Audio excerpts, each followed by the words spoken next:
Latinidades, afinidades y por el rumbo que el pueblo mande.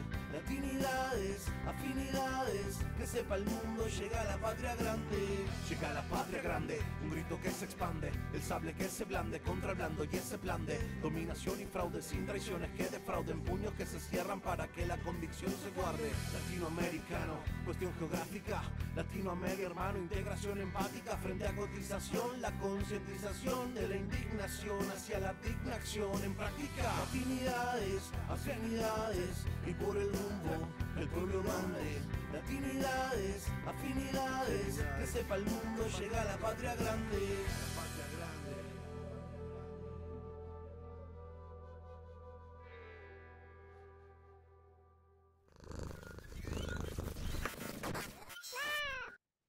Hola, desde México saludamos a la hermana República Argentina y a quienes nos ven en esta emisión de Latinidades.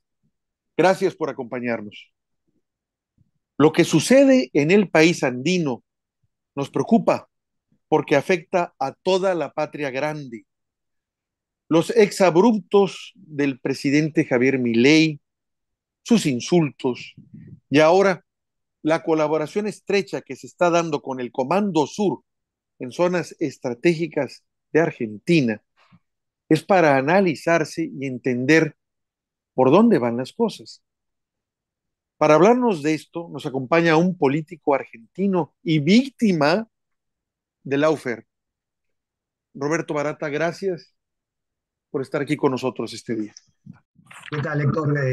Gracias a vos y déjame aprovechar esta charla para mandar toda mi disculpa y mi solidaridad como argentino por las palabras de Milei, independientemente que después hubo algún retroceso del propio Milei con las declaraciones, pero bueno, totalmente desafortunada y no muestran para nada el sentimiento que tiene el pueblo argentino por nuestro querido y hermoso hermano pueblo mexicano.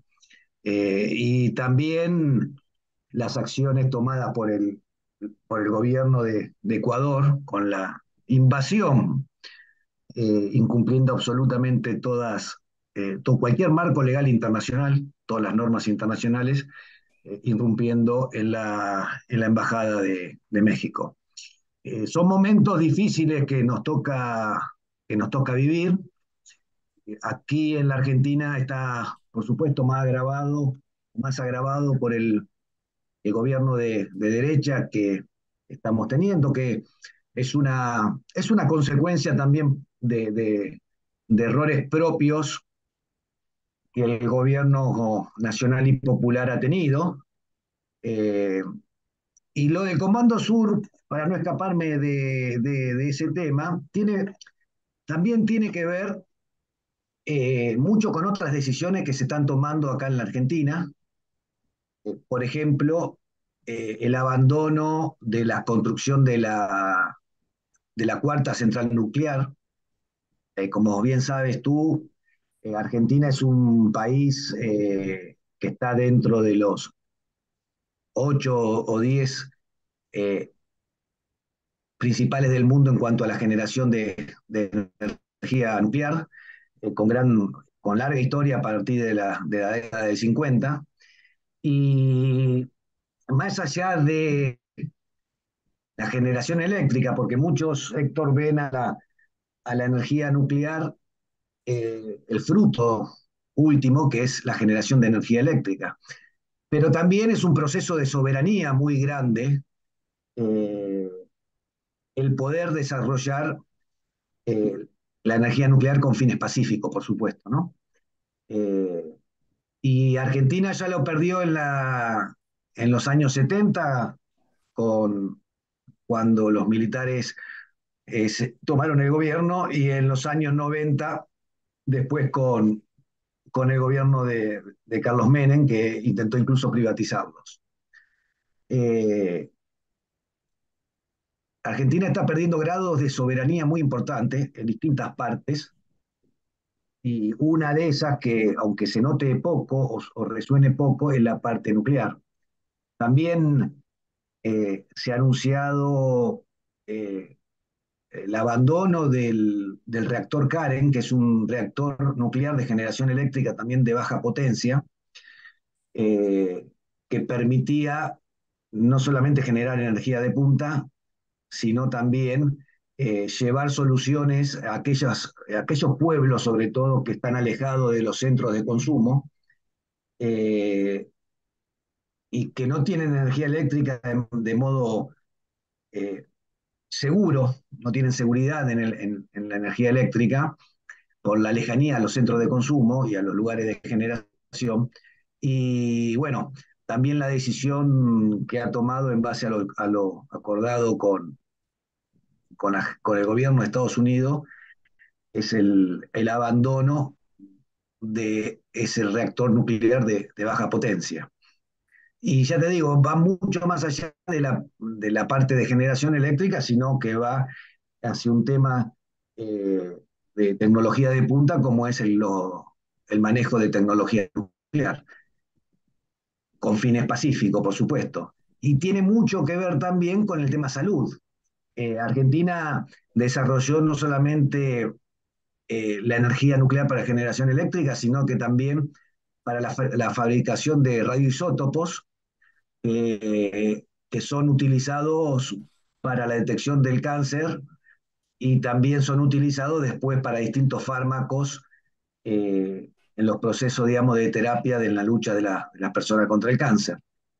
Eh, Argentina incluso se había convertido para finales del año 2014 en exportador de radioisótopo, eh, exportaciones que hacíamos a nuestros queridos países latinoamericanos a precios simbólicos incluso porque son temas de salud y cuando los temas de salud están en juego no se puede lucrar.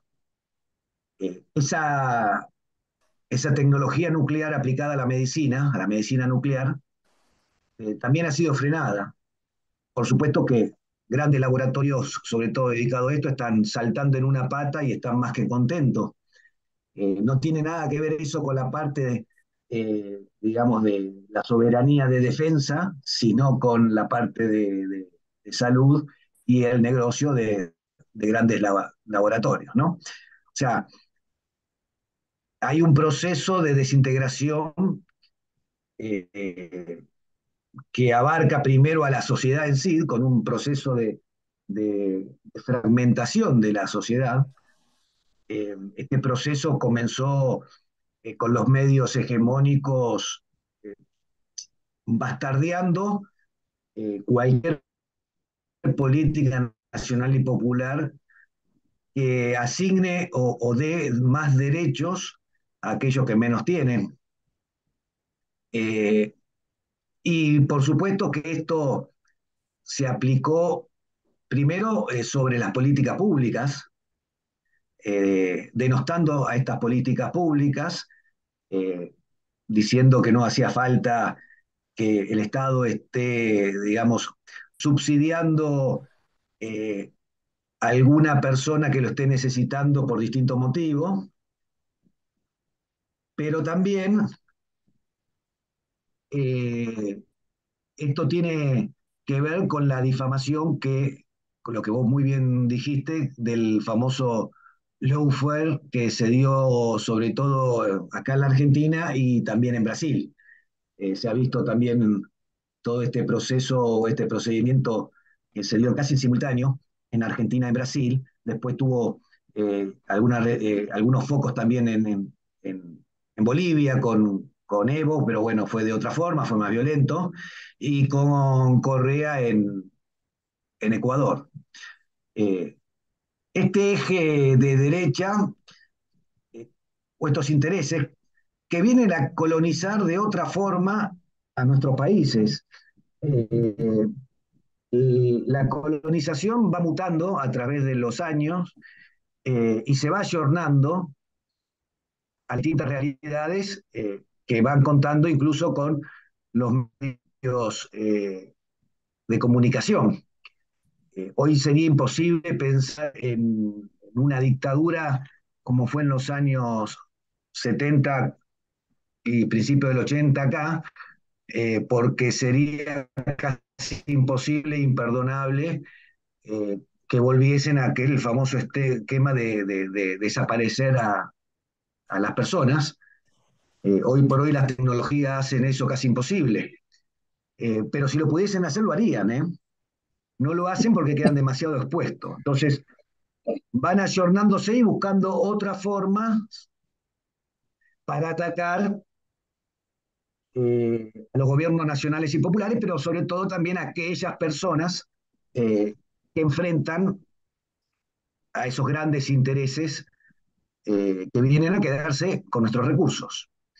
Eh, eh, en nombre de la seguridad de la inversión, porque parecería que eh, los gobiernos nacionales y populares no damos seguridad de inversión, pero yo no vi ninguna empresa multinacional que haya perdido plata o se haya ido incluso, tanto de la Argentina como de Brasil, quizás y de México. O sea, se viven quejando que los gobiernos nacionales y populares incumplen, no le dan seguridad jurídica para sus inversiones, pero el negocio no lo sueltan, ¿eh?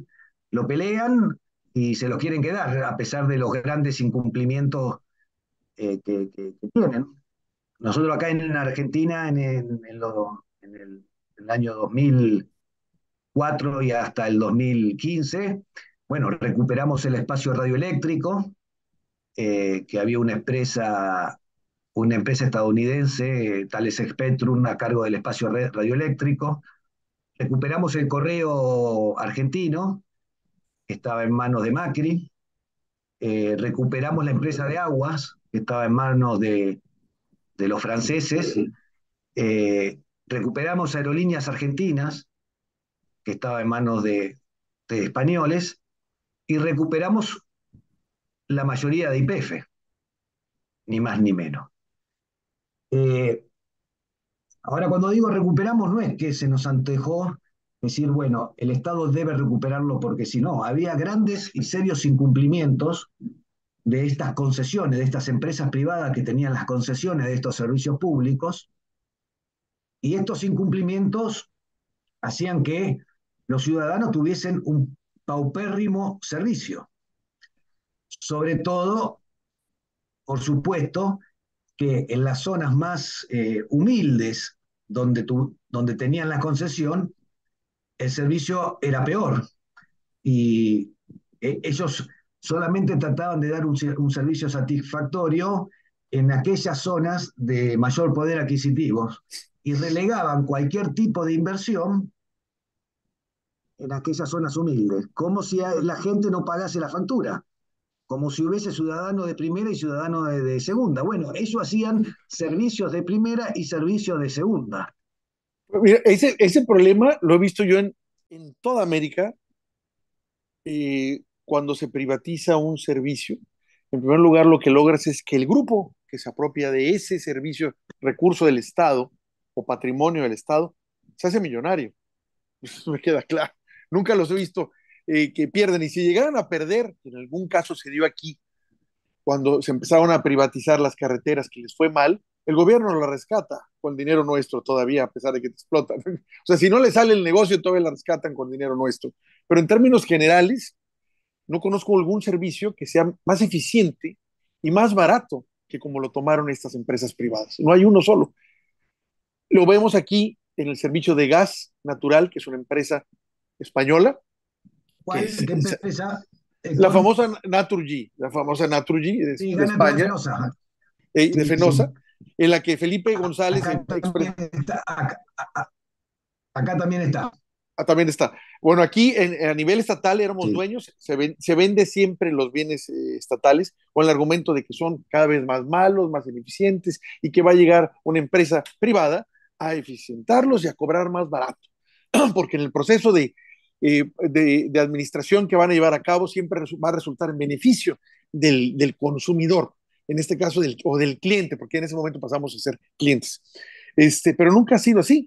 Entonces aquí lo vemos con el pésimo servicio que nos dan, que es peor que teníamos antes cuando era estatal, y lo vemos también en los estados de la República donde se ha privatizado el agua, donde cobran lo que quieren y el servicio sigue siendo pésimo, si no es que terrible, y me lo dicen los mismos que están ahí, porque prácticamente lo que hacen es lo que tú dices, se concentran en los segmentos que para ellos son más redituables, porque para eso entraron, para eso privatizaron la empresa, y en los lugares donde sienten ellos que no les deja margen, que no pueden lucrar, los abandonan. Y se vuelve uno así, ciudadanos de primera y de segunda. Sí, Es terrible sí. eso. Y te lo dicen, no lo ocultan.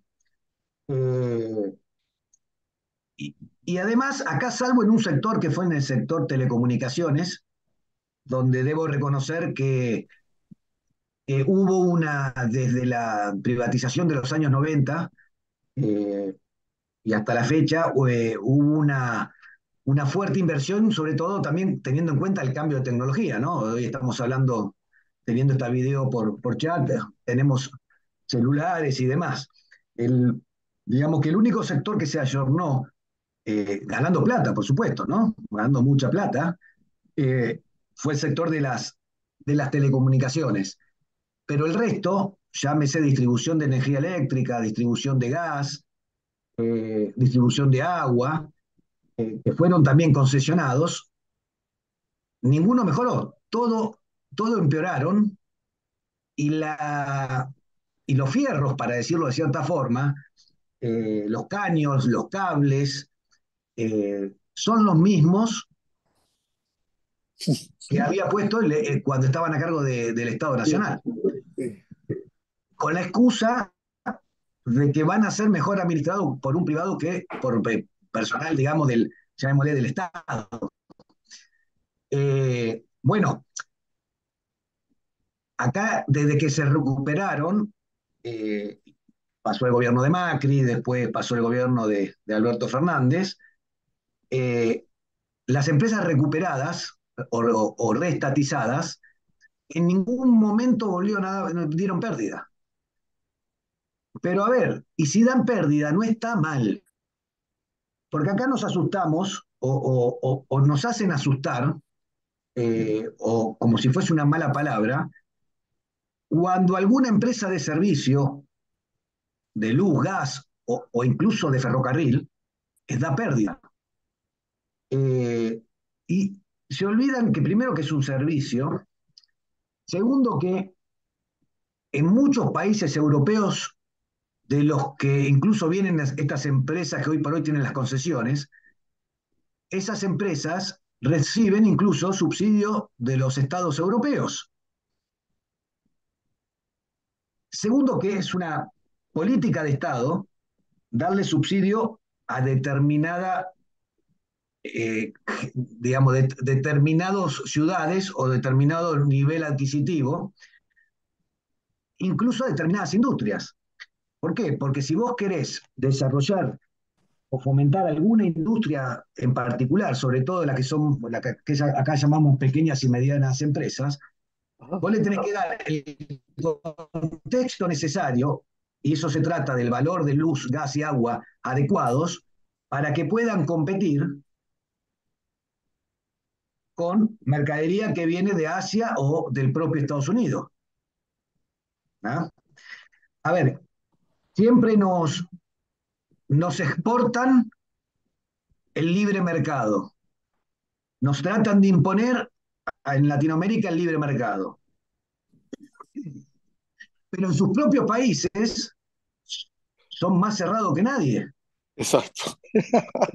Y lo cual yo lo veo bien para ello. Pero a ver, lo que veo mal es nuestra hipocresía, después de tantos años y de tanto saberlo, que aún sigamos creciendo en eso.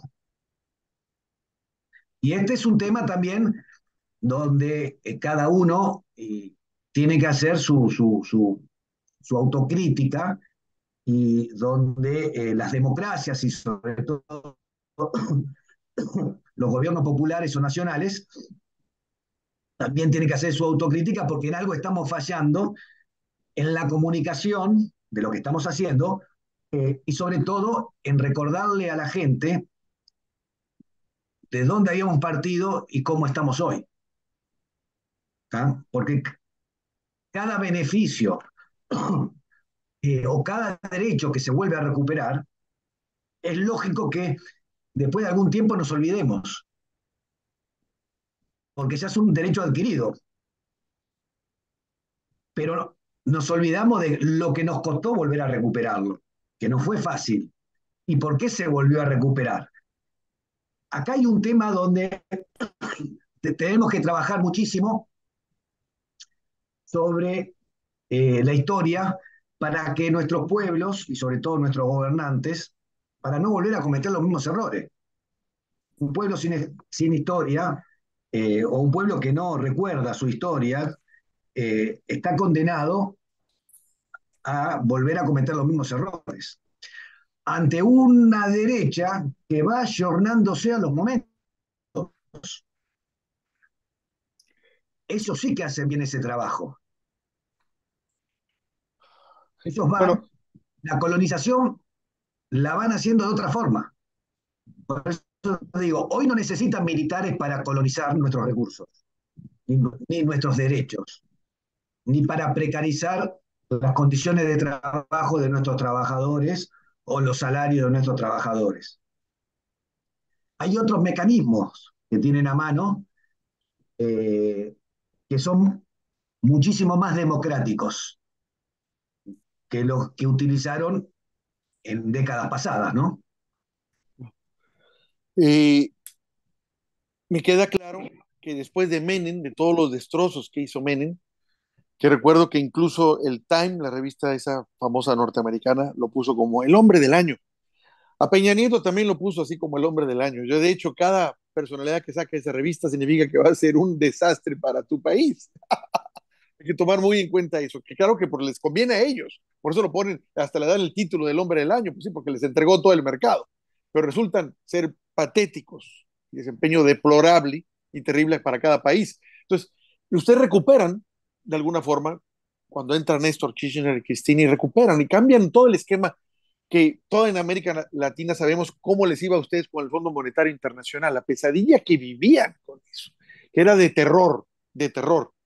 Bueno, recuperan, pero llega Macri y digamos que empieza a estorbar las cosas y ahorita ya descaradamente con Milei como que van a otra vez a la época de Menem, si no es que peor. ¿Cómo están tomando eso? O sea, después de que les costó recuperar, después de Menem con el kirchnerismo, todos estos derechos a través de la adquisición de estos recursos otra vez por parte del Estado, que a la ciudadanía le otorgan derechos. ¿Qué pasa ahora que están con la situación de Milei? Está vendiendo Mira, prácticamente a Argentina. primero, creo que nosotros mismos de los últimos 2 años de gobierno eh, se tomaron decisiones que fueron totalmente desacertadas eh, para un gobierno nacional y popular. Eso en parte en parte no, dio el pie para que eh, después de 12 años volviese la derecha a la Argentina y gobernase Macri. Tuvimos la oportunidad de volver a hacer gobierno hace 4 años y bueno, ya desde la elección del candidato hicimos absolutamente todo mal. Hoy el peronismo se tiene que dar una gran discusión para volver a recuperar la doctrina y sobre todo ponerla en valor con los dirigentes adecuados para llevar adelante las, el gobierno necesario o tomar las medidas necesarias de un gobierno nacional y popular. A ver, hoy la gente está acá como adormecida. eh, Cada día el salario va perdiendo mayor poder adquisitivo, cada día les cuesta más llegar a fin de mes, cada día más les cuesta poder salir y recrearse, eh, ya sea ir a comer, ir a un cine, eh, cada día todo lo que tenga que ver con la educación está más caro, no solamente, digamos, por supuesto que la educación pública es estatal, es gratis, pero también tenés que comprarte tus útiles para ir a la escuela. Eh, hubo de un año a otro una inflación de más del 200% en los útiles escolares.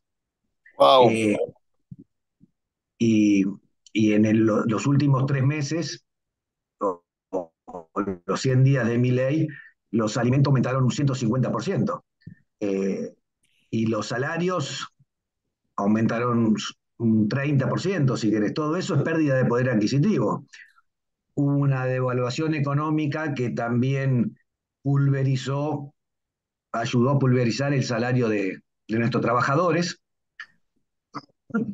Están ajustando con a ver, llevan la bandera acá de querer el equilibrio de las cuentas del Estado, el equilibrio primario que le llaman ingresos menos egresos, sin contar importaciones, exportaciones. Y la única fórmula que están aplicando es achicar los pagos. Le están achicando, incluso están pagándole a los jubilados en 2 cuotas. Hay un montón de deuda acumulada con el sector privado que el Estado no está pagando. Pero claro, llega a fin de mes y eso muestra que el Estado tiene superávit. Es lo mismo que vos en tu casa tengas superávit, ¿por qué? No compres comida, eh, Lo porque a ver, invierto. claro, porque esté goteando y no llames a nadie para repararlo, y un montón de cosas. Y sí, te va a dar superávit, o porque tus hijos no coman, o porque no mandes a la escuela a tus hijos o no les compre útiles a tus hijos. Y bueno, sí, me va a sobrar la plata, pero ¿cuál es el costo social de eso? Bueno, gente en Argentina hoy por hoy está adormecida. Y yo creo no, el trabajo que los medios hegemónicos o los medios que defienden a grandes poderes han hecho, eh, es un trabajo muy fino y muy dañino, sobre todo en contra de dirigentes y de los gobiernos nacionales y populares. Yo creo que, y espero equivocarme, pero es el proceso que se vivió tanto en Argentina como en Brasil y que espero que mis hermanos mexicanos miren lo que pasó acá, porque acá la receta que aplicaron hasta ahora le salió bien. Entonces, lo más probable es que traten nuevamente de replicar esa Exacto. receta con ustedes. Entonces, la que tienen la oportunidad de ver nuestros errores, lo ideal sería que no lo cometan, ¿no? Pero, pero bueno, hoy estamos, eh, ayer me decías cuando charlábamos por teléfono algo que me quedó mucho, que es que ustedes son la primer trinchera, ¿no? Del avasallamiento del Comando Sur. Y nosotros acá, hoy por hoy, tengo la suerte de estar trabajando con distintos sindicatos, sobre todo los que tienen que ver con hidrocarburos. Y el movimiento sindical en estos gobiernos, en estos países como Argentina y como Brasil, es la última trinchera que nos queda, o la última piedra que tienen que mover estos grandes intereses para terminar de hacer realmente lo que quieren, que es la pérdida de absolutamente todos los derechos laborales y salariales. Entonces creo que el sindicalismo, no solo en Argentina, sino el sindicalismo a nivel latinoamericano tiene mucho, mucho por hacer, y lo primero que tiene que hacer es unirse. Eh, Unirse porque, a ver, como hablábamos recién de gas natural fenosa, acá Ujú. Gazprom, las empresas que están en México son las mismas que están en Argentina, las empresas privadas. Y el gerente de México se habla con el gerente de Argentina y por supuesto recibe la orden de España. Ahora, esa rapidez de comunicación que es inmediata que tienen entre el representante en Argentina, en México y los accionistas en España, para establecer condiciones económicas y condiciones salariales para nuestros trabajadores, nuestros sindicatos, tanto en Argentina como en México, no están comunicados. Entonces le estamos dando una enorme ventaja. Tienes razón con lo que estás diciendo. Eh, y a ver, cuando uno a veces dice esto, se cree decir, esto es comunista, este es comunista. No, no, a ver, uno entiende que, por supuesto, que para que haya trabajo necesitamos una industria. Y nadie está en contra de las industrias privadas y de los capitales de donde fuesen, por supuesto. Pero las reglas las tiene que establecer el Estado Nacional, no de cualquier forma o con cualquier costo. Entonces, hemos entrado en momentos donde yo he charlado ya con distintos, creo que te lo dije ayer, sindicatos de Chile, de Brasil, de Colombia, y vamos a entrar en contacto y estamos también con algunos sindicatos de México, también hemos estado charlando con Perú, para formar la Federación Latinoamericana de Sindicatos o Federaciones de los Trabajadores de Energía. Los mismos problemas o similares problemas de los que tienen ustedes con el sector hidrocarburífero los tenemos nosotros acá en Argentina. Y como te decía, los intereses o las empresas privadas que están en México son similares o son hermanas de las que están acá en Argentina. Entonces, no puede ser que, por ejemplo, estén hablando de procesos como la transición energética, procesos que afectan a nuestros recursos y a la explotación de nuestros recursos naturales, y ellos estén trazando un cronograma de transición energética de nuestros recursos que explotan nuestros trabajadores, pero sin preguntarnos ni a los gobiernos nacionales ni a los sindicatos cuál es nuestra opinión. Entonces, por supuesto que todos sabemos y todos defendemos las cuestiones ambientales. Esto hay que recalcarlo cada 2 minutos porque si no se parecería que uno quiere ir en contra o está a favor, digamos, de la contaminación ambiental. No, no, para nada, por supuesto que no. Eh, pero si estás trabajando o si vas a tomar decisiones sobre recursos que son nuestros, por supuesto que lo menos que poder hacer es preguntarle al gobierno nacional de ese país o a los sindicatos de ese país cuál es la opinión y tenés que sentarlos sí o sí en la mesa de decisión. Sí, pero eso no pasa. Y creo que el paso que tenemos que dar a nivel latinoamericano es sentarnos en esa mesa de decisión.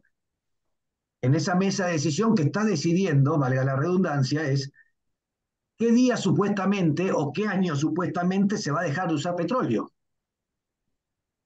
Y lo están decidiendo, en muchos casos, desde países europeos que no tienen petróleo, pero están decidiendo sobre tu petróleo y sobre tus recursos. Por supuesto que la picardía está en cuándo dejo de extraer petróleo en base a cuándo voy a tener disponible las fábricas de automóviles en Europa. ¿Cuándo voy a tener la cadena de litio completa en Europa para extraer de nuestros países el litio, fabricarlos la batería o la pila de litio en Europa y vendernos el producto terminado del auto acá, con el recurso que sacaron de nuestro país? Porque no están pensando en agregarle valor a nuestros recursos en nuestros países. Porque si el litio está en Latinoamérica, donde el costo de transporte de estos tipos de commodities es enorme, influye muchísimo, ¿dónde debería estar la tecnología para fabricar la batería de litio? En Latinoamérica. Aquí mismo, claro. En Latinoamérica. Bueno, eso es lo que nosotros tenemos que, creo que, pero esta es histórico, eh, es sentarnos en esa mesa de decisión. Repito, están decidiendo qué hacer con nuestros recursos, cuándo nuestros recursos para ellos dejan de ser importantes, recursos que, que en muchos casos explotan ellos actualmente, y qué hacemos con los trabajadores, cómo reconvertimos a los trabajadores. Estamos hablando de trabajos en general que tienen una calificación especial, que requieren una calificación especial, que se mantienen a lo largo del tiempo, eh, y ellos quieren cambiar esos trabajos por trabajos precarios, porque una vez que construís, por ejemplo, una planta solar o una planta eólica, en el momento de construcción sí te lleva mucha mano de obra. Una vez terminada la construcción, para operarla, las plantas solares o las plantas eólicas, la operás con 10 personas. ¿Qué haces con el resto de los trabajadores? Entonces, tenemos que ir ese camino de transición energética, pero una transición justa. Esa transición justa debe tener en cuenta las realidades de cada región, de cada pueblo, de cada país, y la mano de obra calificada de nuestros países. No podemos cambiar mano de obra calificada o empleos de mano de obra calificada por empleos de mano de obra precarios y con muy poco sustento en el tiempo. Esa es una discusión y una charla en donde nos debemos sentar, porque, a ver, la mesa ya está formada y no nos invitaron. Ahora, todo esto que comentas, evidentemente tiene lógica. Es fácil, escuchando tus argumentos, entender que las cosas tendrían que ser así. Obvio, pues si vas a contar, como yo he dicho, vamos, como yo muchas veces he dicho, si lo he de padecer, necesitas mi parecer, ¿no? ¿Qué opino? ¿Sí? Pero obviamente que aquí no lo están haciendo, no lo hacen. Y con mi ley, al parecer, menos. Porque una cosa es que no lo hagan y otra cosa, al parecer, va a ser que les impidan o se le, bloquear para que ni siquiera les llegue el asunto a discusión. ¿Qué propones ante esta ofensiva que dices, son menos de 100 días, sí, pero son 4 años, les queda mucho tiempo todavía? No. A ver, creo que lo que propongo es el peronismo se debe dar un proceso democrático interno, ya te digo, yo no hablo de recambio, sino de validación de títulos de las personas, primero. Eh, una persona no puede ocupar o tener un cargo, ya sea ejecutivo o legislativo, porque alguien lo marque a dedo, sino que se lo debe ganar por la fuerza del voto. Entonces, el peronismo y el Partido Justicialista se debe dar un gran debate interno y una elección interna para elegir nuevas autoridades. Y a partir de ahí empezar a hablarle a la gente para que la gente vuelva a creer en el gobierno nacional y popular. Nosotros tenemos que lograr, porque hoy la gente está entregada, está callada, pero no nos cree por errores propios y por esa gran tarea que hicieron la derecha para difamar las políticas y a las personas de los gobiernos populares. Porque no solamente difamaron a las personas, fue mi caso, pero sino además atacaron las políticas de los gobiernos populares. Y la gente, en general, también se equivocó en eso. Porque ya te digo, yo puedo ser culpable de algo, pero una cosa es la persona y otra cosa es la política llevada adelante. Bueno, acá no se distingue eso, están las dos cosas mal. Entonces, ese proceso de colonización vino a través de todos los días, a través de distintas noticias, comerle la cabeza a la gente,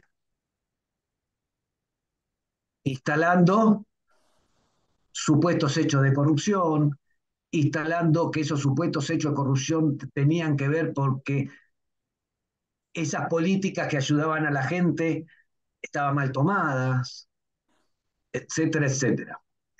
Eh, y como nosotros hicimos las cosas mal, porque, a ver, eh, el, el pueblo no solamente es soberano, sino que es sabio también. Entonces, si sucedió eso es porque hicimos las cosas mal. No se le puede echar la culpa a esos grandes intereses porque ya sabemos cómo juegan, sabemos los que son, y nosotros no podemos ser ingenuos cuando uno hace política, no puede ser ingenuo contra esos intereses. Entonces, tampoco hay que caer en el análisis fácil de, no sé, echarle la culpa a lo que el pueblo decidió. Si el pueblo decidió eso es porque también algo mal hicimos. Y seguramente lo hicimos mal, y no tengo la menor duda. Hoy lo que toca es la reorganización profunda del Partido Nacional y Popular, eh, para llegar a las elecciones legislativas del año que viene en las mejores condiciones posibles. En las mejores condiciones posibles. Eh, la gente sigue, ya te digo, sigue y el desempleo en los últimos 100 días aumentó aproximadamente 15 puntos. La actividad Uf, económica, la actividad económica comercial, por ejemplo, bajó 25 puntos, un 20% la industrial. O sea, y todavía ese parate no se ve en la cantidad de despidos que van a suceder en los próximos 2 meses, porque la pequeña y mediana industria siempre está los primeros tiempos dispuestos a poner el pecho. ¿Por qué? Porque son trabajadores que ven todos los días, conocen las familias y demás, es el motor, digamos, de nuestra industria. Pero bueno, la espalda que tienen generalmente son de 3, 4 meses. Después no solamente empiezan a echar, sino que empiezan a desprenderse de los fierros, de las máquinas, porque ¿para qué lo van a tener ahí si tienen la fábrica cerrada? Mirá, Argentina tiene varios laboratorios importantes, y te estoy hablando de multinacionales, como Bagó y otros, eh, que fabrican en el país la vacuna para la aftosa. Bueno, hoy, con la excusa de que lo venden caro, yo no sé si lo venden caro o barato, la verdad, pero se fabrica acá, abrieron la importación para que laboratorios europeos importe la vacuna que se fabrica acá, se importe desde otros lugares del mundo. mm, Esa es otra vez tecnología que se pierde, ¿no? Porque eso es conocimiento aplicado, en este caso una vacuna.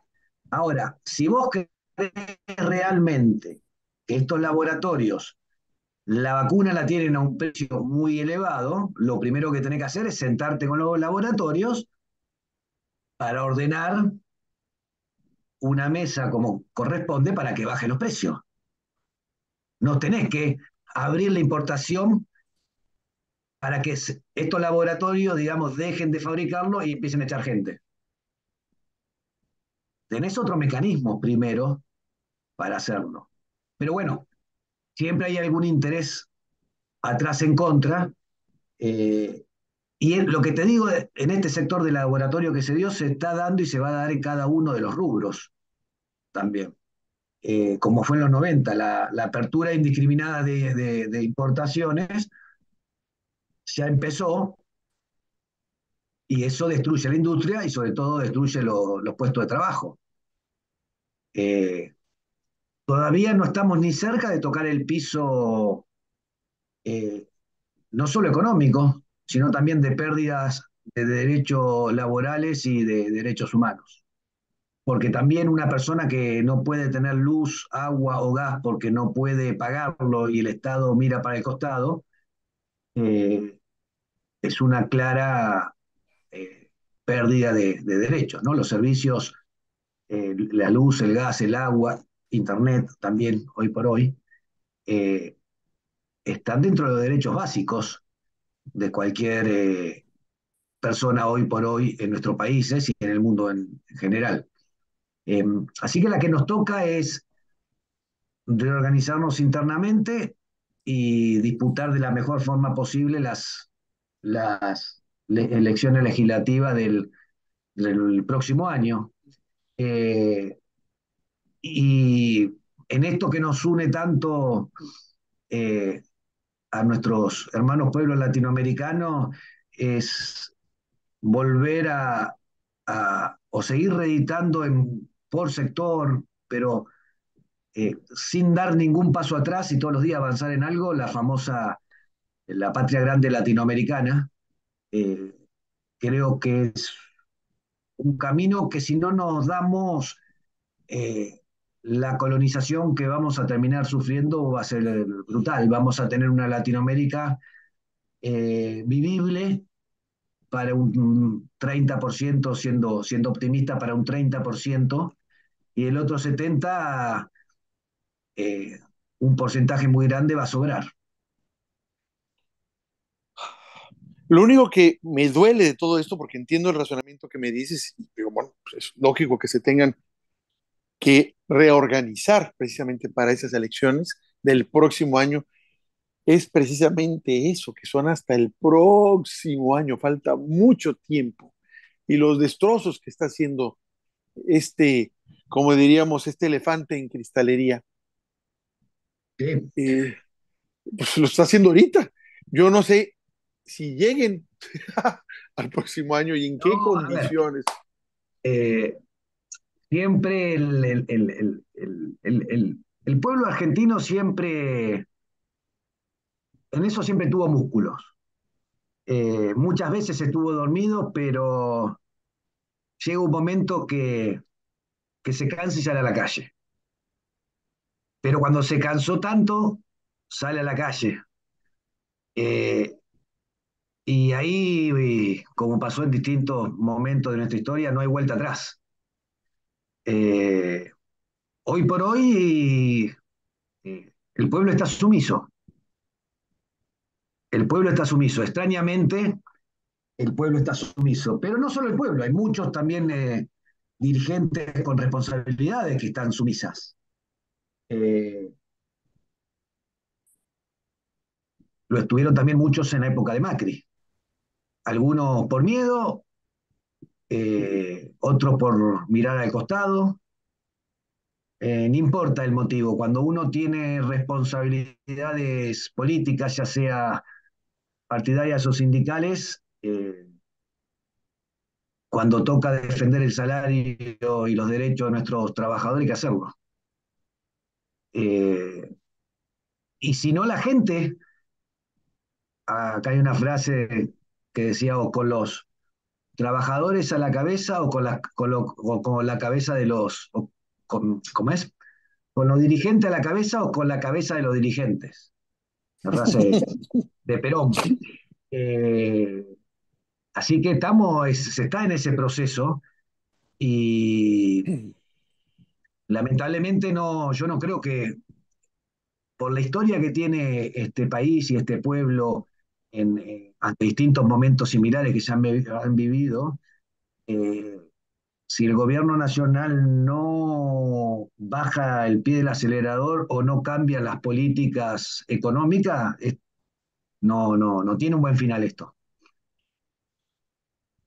Básicamente lo que estoy entendiendo es que independientemente que se van a reagrupar para el próximo año, para enfrentar las medidas que están haciendo ahorita, la idea es que en ese inter, entre esas medidas salvajes que está haciendo Milei y esa cita con las elecciones que tienen el próximo año, en ese lapso se puede reventar una protesta ciudadana en la que los argentinos son famosos por su combatividad, que ahorita está ausente, como mencionas, pero que en un momento dado precisamente esas medidas lo van a hacer reaccionar. Y entonces, en algún momento entre este espacio de hoy y las elecciones, van a ejercer la ciudadanía, la soberanía en la calle para enfrentar este gobierno. Así es, siempre fue así en la historia argentina. Siempre fue así. Y uno cuando ve distintas medidas económicas que se han tomado y que todavía no hicieron impacto, por ejemplo, aumentos indiscriminados en los servicios públicos, recién a partir del mes que viene la gente va a empezar, y la gente, los comercios, la industria, va a empezar a percibir o a recibir en sus boletas de luz, gas y agua aumentos astronómicos, que por supuesto también se van a trasladar, en el caso de los comercios e industria, se van a trasladar nuevamente a precio. Y además estamos en una puja donde el campo argentino tiene que empezar a liquidar su cosecha, eh, y el dólar acá también lo tienen frenado, eh, y existe una inflación en dólares que no está reconocida en el tipo de cambio. Y el campo, que nunca se caracterizó tampoco por ceder un peso de sus ganancias, también le está exigiendo otra devaluación. Y otra devaluación implicaría, por supuesto, más pérdida de poder adquisitivo y significaría otra vez un enorme aumento de los precios de los alimentos, entre otras cosas. Sí, pero ellos O lo sea, están una viendo. cadena que no termina de parar, ¿no? Sí, pero obviamente ahí el sector exportador lo dice para poder ser todavía más competitivo. Pero digo, esa es la posición de ellos, que siempre es un grupo pequeño. Igual es en México. Aquí en México, conforme el peso se ha ido revaluando con respecto al dólar, que cuando llegó el presidente decía, no, se va a ir a 100 pesos por dólar, estábamos en 20, pues ahorita están 16, Bueno, 16 y tanto. Entonces, los exportadores dicen, no, ya no nos está gustando, porque le digo, pues ahora les toca a ustedes amolarse, porque toda la vida nosotros nos han amolado por el sector exportador, pues ahora les toca a ustedes. claro. Y entonces están los economistas, que no son pro gobierno necesariamente, que dicen, no, es que ahora al ser más barato el dólar, resulta hasta contraproducente porque la gente compra más y al final de cuentas le da el traste al beneficio que se pudiera tener. Entonces, porque lo que ellos apuntan es que el dólar debe estar suficientemente caro para que beneficie a los exportadores y impida que la gente común o las pequeñas empresas lo compren y traigan cosas. Entonces, ese es el Claro. esquema de ellos. Y aparte para que el salario del trabajador, en términos de dólares, esté más bajo. Sí, está castigado para poder, porque toda esa exportación, entonces tienes que Pero competir a ver, con los vietnamitas y los chinos, en fin. Héctor, Héctor, ¿cómo un mexicano va a cobrar más que un estadounidense? ¿En qué cabeza cabe? Pues es lo que deberíamos de cobrar, porque para ellos evidentemente somos mano de obra muy barata y tan barata se fue que fue, antes de que entrara este gobierno, se renegoció el Tratado de Libre Comercio, porque los trabajadores de allá decían, oye, pues es que México está más barato que nosotros y las industrias se van para acá, y México también tenía el compromiso de subir la capacidad de las personas que trabajan, las maquiladoras, que realmente la idea era convertirnos en maquinadoras, o sea, Claro, maquilas de empresas que contrataban gente a precios irrisorios, baratos, de muertos de hambre, totalmente salarios precarizados. Entonces, ya hasta en Estados Unidos llegaron a protestar porque ya resultó una amenaza y entonces se empezaron a subir. Como ahora que lo hizo este gobierno, afortunadamente, diciendo, oye, es que nunca se habían subido el salario mínimo, se ha subido varias veces ya, varias veces, eso es muy importante, no se hizo en ningún gobierno neoliberal y se renegoció el tratado con la idea de que México también dejara de estar jugando siempre a que yo soy el pobre y cobro muy, muy barato. claro.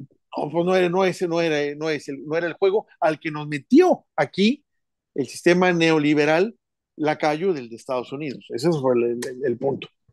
No, no, sí, sí, sí, a ver, siempre, por supuesto, que la culpa termina siendo nuestra porque somos los que elegimos, digamos, a quienes nos gobiernan, ¿no? Claro. Eh, pero en la mente de ellos está que no puede ser que un argentino cobre más que un estadounidense o tenga mejores condiciones, digamos, de vida. Eh, y lo que se olvida es que en nuestros países, yo no sé cómo impacta en México, pero en nuestros países, por ejemplo en Argentina, el mercado interno representa el 60% de la actividad.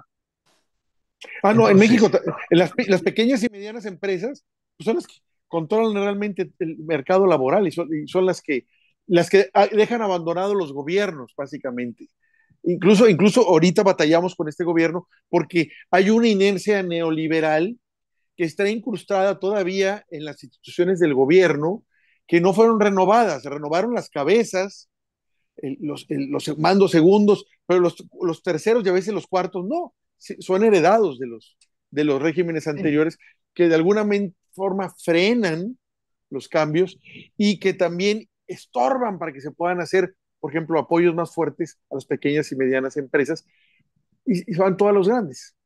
Nuestra única forma de potenciarnos es potenciar el círculo virtuoso que tenemos nosotros de más consumo, más industria local, más mano de obra. Ese círculo virtuoso es el que países como los nuestros tienen que potenciar. ¿Por qué no les conviene a ellos? Porque vas a tener gente más calificada y a ellos eso le tira los salarios para arriba, por ejemplo. Y ellos buscan en nuestros países salarios bajos, incluso bajos y calificados, si es posible. Profesionales o técnicos con experiencia y que cobren salarios malos o magros salarios. Entonces, si vos activas tu industria y tu actividad económica, le quitas ese tipo de empleo que pueden generar. Ahora, si vos destruís la pequeña y mediana empresa, vas a tener, por supuesto, más desempleo y, por supuesto, más mano de obra calificada dispuesta a trabajar por menos plata. Claro. Es tan simple como eso. Entonces, nosotros tenemos que de nuestro mercado interno hacer un círculo virtuoso, porque ese círculo virtuoso genera más trabajo, más mano de obra, mayor recaudación también para el ingreso, y a partir de ahí te va fortaleciendo y vas ganando grados de soberanía. Lo que hay que ganar son grados de soberanía en la parte de hidrocarburos, en la parte de las telecomunicaciones, en la parte de defensa. Eh, Hacia ahí, digamos, tiene que terminar este círculo virtuoso. Por supuesto que no es fácil, ¿no? No, no, nada fácil. La verdad es que, como bien dijiste, y eso lo hemos comentado también en otras charlas, de que lo que está pasando con Milei en Argentina es un experimento, hasta dónde pueden dar las cosas para que luego se pueda extrapolar esto a los gobiernos de derecha. Incluso cuando ganó Milei, la candidata de la oposición, que es del partido del PRI y del PAN y del PRD, PREAN, como se dice, lo primero que hizo fue festejar el triunfo de Milei. Y luego ya como que se desdijo, pero realmente estaban festejando el triunfo de Milei con la idea de que llegaba a México ella, que es la idea, y implementarla, ¿sí? Entonces digo, sí nos preocupa por eso mucho lo que está pasando, porque vemos ese desmantelamiento brutal a nombre de una libertad que es totalmente mentira, porque realmente cuando yo veo lo que legan los gobiernos de derecha es la libertad de mercado y de las empresas de ellos que son las dominantes del mercado, nada más. No hablan de la libertad tuya como individuo, como ciudadano, porque lo primero que hacen es despojarte de tus derechos para mercantilizarlos. O sea, tenías el derecho a Bueno, la educación, ahora está privatizada y a ahora tienes ver, que pagar. la educación está sufriendo la educación pública, que es muy buena acá en Argentina, la UBA es una de las universidades, digamos, del mundo más reconocida, está sufriendo serios recortes. Pero a ver, si en campaña incluso hablaban de libre mercado para la venta de órganos. Y no, sí supe que mi ley está de veras, está A desquiciada. ver, te puedo nombrar de esas un montón, un montón. Yo, Entonces, yo, yo entiendo que el problema que tiene Milei con la derecha de allá es que Milei, digamos que es un anarquista, un anarcoanarquista que está buscando desaparecer el Estado. Y la derecha se contrapone a él porque lo que quiere es apoderarse de él. Entonces, están ahí para a sucederle los servicios, a tutelarle los servicios del Estado y manejarlos ellos sí, privatizados. Y ahí están sí. ellos, dentro de esa derecha y esa extrema derecha que sería anárquica, tienen ahí un conflicto. Digo, bueno, yo espero que Bueno, le... Dime. vos lo definiste muy bien, digamos, eso ahí hoy se está viendo la pelea, digamos, la disputa, digamos, de las cajas del poder por esa anarquía que vos dijiste muy bien, nombraste muy bien, de los grandes intereses. O sea, y esas peleas entre ellos, de los grandes intereses, eh, se van a hacer incluso más notorias. Bueno, ahí, en esa coyuntura que se está dando, es donde debe aprovechar la izquierda y tomar espacios, reivindicarse y tomar esa soberanía gradual, precisamente en esos espacios. Es donde lo tienen que hacer, donde ustedes tienen que dar la batalla. Ojalá que antes de que el pueblo salga a decir, sabes qué, se acabó. Si se tiene que hacer, qué bueno, porque es la forma como que han hecho las cosas en Argentina, ¿no? Nunca se me va a olvidar aquella vez que de la Rúa tuvo que salir en helicóptero huyendo, ¿no? Y que ahora le ponen a Milei, que cuando le dicen en broma de chistes que circula de y aquí el helicóptero, pues, están previendo ya que viene la protesta, ese tsunami del pueblo argentino para barrer a los que le están tratando de ver la cara y ponerle grilletes, ¿no? Pero Lo que ojalá y pasa es que sea antes esto. uno tiene, recordando lo pasado en la década del 70, digamos, los procesos democráticos uno lo tiene muy fuerte, muy arraigado, digamos, ¿no? Cómo deben ser y cómo se tienen que respetar, ¿no? Con la división de poderes, porque también el poder ejecutivo, el poder legislativo tiene sus herramientas y el poder judicial tiene sus herramientas, digamos, ¿no? Pero tiene que haber una independencia de poderes verdadera, digamos, no atada uno a otro, digamos, ¿no? Claro, el famoso partido judicial que dice Cristina, que lo tenemos aquí también en México, ¿eh? Partido Claro, bueno, judicial. vos fijate también cómo actuó en Brasil, digamos, ¿no? Y Sí, bueno, y en Ecuador también, por supuesto. está muy Eh, complicado. Está complicada la situación, pero no es insalvable. O sea, se no, tiene que. Yo siempre he comentado que en varias charlas también que los estados de derecho generalmente funcionan nada más para la derecha, en la mayoría de los casos así, y que realmente para que hacer una verdadera transformación del Estado, los tres pilares que lo sustentan tienen que ser transformados. No basta cambiar al Ejecutivo, no basta renovar los congresos, también se tiene que renovar el Poder Judicial para que no haga lo que en México pasa, atiende solo a una oligarquía, bueno, de manera exacto, descarada. exacto. Entonces, eh, ese proceso creo que, a ver, eh, nunca puede ser eterno en nuestros países, por suerte, que tienen una historia de lucha. Eh, pueden durar más tiempo, menos tiempo, pero cuando un proceso en alguno de nuestros países deja a la mayoría de nuestro pueblo afuera,